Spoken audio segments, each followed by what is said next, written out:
Can you trust Boris Johnson, Mr. President? Quietly, wearily, that is the question being whispered more and more in the corridors of Brussels. This is the first EU Council without the UK as a member since 1972. This isn't a summit about us or Brexit, but everywhere Britain is still the ghost at the feast. Our absence, or more specifically, the absence of our money, haunting the bloc's attempts to reach a new budget settlement. They know there isn't much time, only 10 months, to decide the EU's future trading relationship with what was its second richest member, and which remains its biggest market. And this week, they haven't liked what they've heard from the UK side. Prime Minister, this is the first summit without the UK. How does that feel? Different, but we had a lot of meetings without the UK when we had the meeting in the Brexit Article 50 format, but I will miss them. And do you think the British are already reneging, the British government already reneging on the commitments it made in the political declaration? We have a political declaration. We still have to keep to the declaration we did. If we change already what we decided a few weeks or months ago, that might be difficult. Do you miss the British already, Mr. President? This question of backsliding has arisen after a speech from the UK's top negotiator, David Frost. We believe sovereignty is meaningful. And what it enables us to do is to set out rules for our own benefit. Frost outlined a Brexiter's dream, but an EU nightmare. No alignment of rules, no oversight from the European Court, the ECJ, no level playing field clauses which keep the UK tied to EU standards on state aid, workers' rights and the environment. Many in the EU say this is reneging on what Boris Johnson agreed to in Clause 77 of the political declaration of his deal only months ago. It was a little bit surprise getting the information on Monday that it seems that the British government is now leaving this consensus of the political declaration. I'm quite a traditional man saying once a thing is agreed, it is agreed.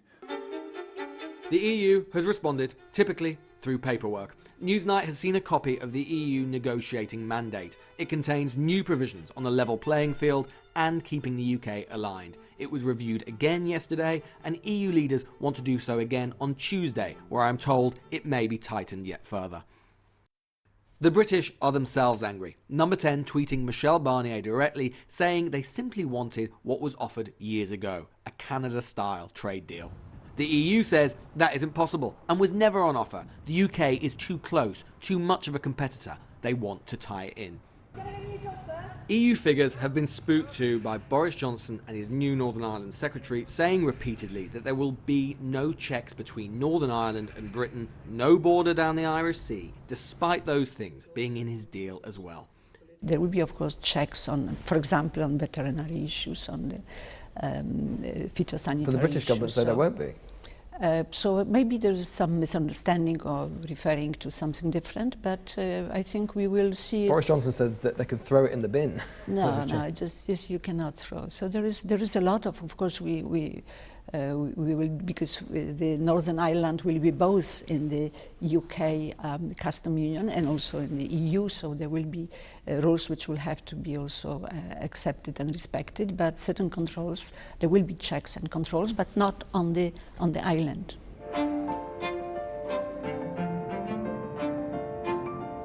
You don't have to go far from Brussels to find potential trouble further down the line. Even if a deal is agreed, if the UK is given exactly what it wants, it's possible our deal might have to go through every legislature of every EU member state. And just down the road, in The Hague, the Canadian deal, which the UK wants to emulate, has come unstuck in the Dutch Parliament. On what else but the very issues of level playing fields and standards. MPs here think that the British deal could struggle too. Well, that's not something that I'm longing for or that I want, of course. I do see that the trade between, especially not only the EU, but especially between the Dutch and the UK, is of course very large. You're our main partner, of course. But we cannot lower our standards. We cannot lower our... you cannot sell your soul to do trade.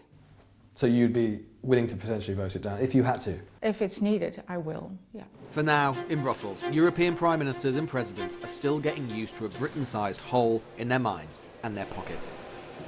What's really striking about being here is that you get the sense that the same mistakes about the British and the British government, Boris Johnson's government, are being made all over again. A, that in the end they will accept that the EU is more powerful than Britain is and will give in. And B, that economic good sense will prevail, that Britain won't do anything to damage itself. And yet everything we know about this government, about Boris Johnson's government, everything they say, suggests otherwise.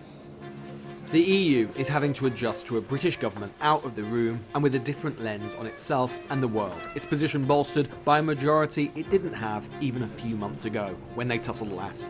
Once again, in an atmosphere of increasing mistrust, it feels like the EU and the UK are talking past each other.